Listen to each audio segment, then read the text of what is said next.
Hi guys! So nandito na naman tayo sa kusina para mag-prepare ng maluluto. So ito ay ang pork lean meat. Bali lagyan lang natin ng light soy sauce, brown sugar, cornstarch, at konting cumin. Tapos lagyan din natin ito ng oyster sauce para mas malasa yung ating lulutuin. And then i-mix lang natin ito, lamasin lang ng lamasin para lahat ay malagyan ng pampalasa. Tapos igisa natin yung ating mga gulay.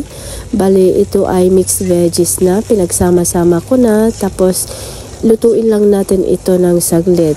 At nilagyan ko din pala ito ng nor powder at saka oyster sauce para may konting lasa yung ating mixed veggies. And then iset aside natin ito at isunod natin na lutuin yung ating pork lean meat. Bali nagkisa muna ako dito ng bawang, luya at saka sibuyas. Tapos nilagay ko na rin yung ating timpladong lean meat.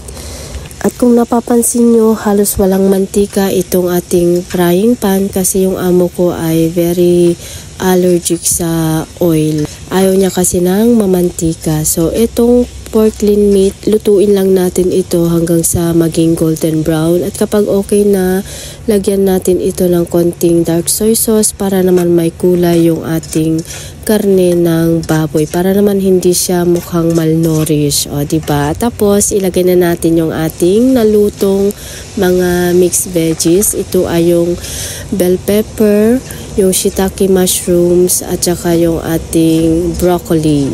Hindi na rin ako naglagay ng mga ibang spices kasi ito ay mga timplado na. So ito na yung ating pork lean meat recipe. At itong recipe na ito ay patcham lang. Inimbento ko kasi minsan ang hirap mag-isip kung anong lulutuin. Kaya dapat marunong tayong mag-create ng mga iba pang mga recipes.